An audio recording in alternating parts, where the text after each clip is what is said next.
ஒரு முறை சிவ பக்தர் ஒருத்தர் தன்னோட இடத்துல இருந்து கேதார்நாத்துக்கு பயணத்தை தொடங்கினாரு. அந்த நாட்கள்ல பயண வசதிகள் இல்லாததால அவரு பாத யாத்திரையா கேதார்நாத்துக்கு போனாரு.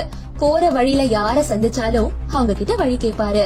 தினமும் சிவனை கும்பிட்டுட்டே கேதார்நாத்துக்கு போனாரு. அப்படி கஷ்டப்பட்டு நடந்து போய் சில மாதங்களுக்கு அப்புறமா கேதார்நாத்தை சேர்ந்தாரு. கேதார்நாத்ல 6 மாசங்களுக்கு கோவில மூடிடுவாங்க. ஒரு வருஷத்துல 6 மாசங்கள் மட்டும்தான் கோவில திறப்பாங்களே. சிவபக்தர் அங்க போயிருந்த போது கோவில் மூடப்பட்டிருந்தது. நான் ரொம்ப தூரத்துல இருந்து பாத யாத்திரையா இங்க வந்திருக்கேன்.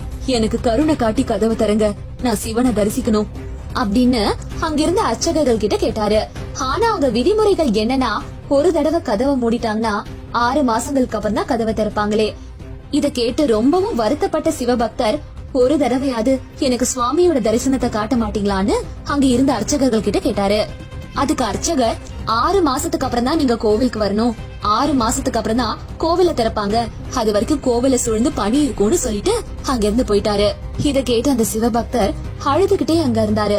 அழுது அழுது அப்படியே ராத்திரி ஆச்சு. இருள் சூழ்ந்து இருந்தது. ஆனா அந்த சிவபக்தர் தான் சிவன் மேல ரொம்ப நம்பிக்கையோட அங்க இருந்தாரு. கண்டிப்பா சிவன் கருணை காட்டுவாருன்னு அங்க உட்கார்ந்துட்டு இருந்தாரு. அவர் ரொம்ப பசியோட இருந்தாரு. அப்ப யாரோ வர சத்தம் கேட்டுச்சு. பார்த்தா தூரத்துல ஒரு முனிவர் இந்த பக்தரை நோக்கி வந்துட்டு இருந்தாரு.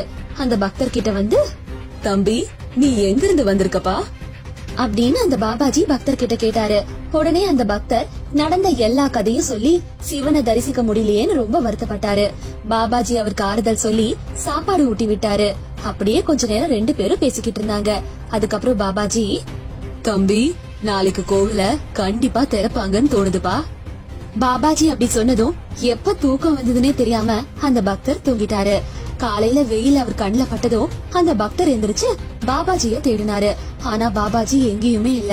குழப்பத்துல இருந்த பக்தருக்கு அவர் முன்னாடி கோவில் அர்ச்சகர்கள் இருந்ததை பார்த்து ஒண்ணுமே புரியல. அர்ச்சகரே, நீங்க 6 மாசத்துக்கு அப்புறம் தானே கோவில திறப்பேன்னு சொன்னீங்க, அதுக்கு நடுவுல கோவில திறக்க மாட்டேன்னு சொன்னீங்க, ஆனா இப்ப காலையிலே வந்து நிக்கிறீங்களே, என்ன ஆச்சு அப்படி அந்த பக்தர் கேட்டதும் அர்ச்சகர் அந்த பக்தரை நல்லா பார்த்து, என்ன ஞாபகம் இருக்கான்னு கேட்டாரு.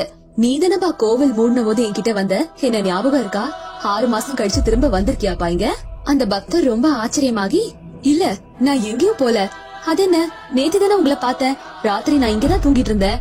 அத கேட்ட ஆச்சரியமான அர்ச்சகர், நான் 6 மாசத்துக்கு முன்னாடி இந்த கோவில மூடிட்டேன், நீ கூட என் முன்னாடி வந்து நின்னியேப்பா. நடுவுல நான் எப்பயுமே கோவிலுக்கு வந்தது இல்ல, 6 மாசத்துக்கு அப்புறம் இப்பதான் கோவிலுக்கு வரேன். நீ எப்படி இந்த 6 மாசம் தனியா இந்த பணியில இருந்தன்னு கேட்டாரு. அதுக்கு அந்த பக்தர் நடந்த எல்லா கதையும் சொன்னாரு. அவர்கிட்ட ஒரு பாபாஜி வந்ததும் அவருக்கு சாப்பாடு ஊட்டி விட்டதும் அவரை தூங்க வச்சதும் சொன்னாரு. அந்த பாபாஜி ரொம்ப உயரமா நீண்ட தாடி வச்சுட்டு ஒரு கையில திரிசூலம், இன்னொரு கையில டமரகம், மேல புலி தோலை அணிஞ்சிருந்தாருன்னு சொல்லி விவரிச்சாரு. உடனே எல்லா அர்ச்சகர்களும் அந்த பக்தர் கால்ல விழுந்தாங்க. அப்ப அர்ச்சகர் சொன்னாரு, நாங்க வாழ்நாள் முழுக்க காத்துக்கிட்டு இருக்கோம், ஆனா ஈஸ்வரனோட தரிசனம் எங்களுக்கு கிடைச்சது இல்ல. ராத்திரி உங்க கூட இருந்தது சாக்ஷாத் ஸ்ரீ பரமேஸ்வரர், அவரோட அருள் உங்களுக்கு கிடைச்சிருக்கு. நீங்க தான் உண்மையான பக்தர். அவரோட அருளால 6 மாசத்தை ஒரு இரவா மாத்திருக்காரு, காலத்தை சுருக்கிருக்காரு. உங்களோட உண்மையான பக்தியாலையும் தூய்மையான மனசாலையும் தான் இவ்வளவு பெரிய அதிர்ஷ்டம் உங்களுக்கு கிடைச்சிருக்கு. உங்களோட பக்திக்கு நாங்க தலை வணங்குறோம்.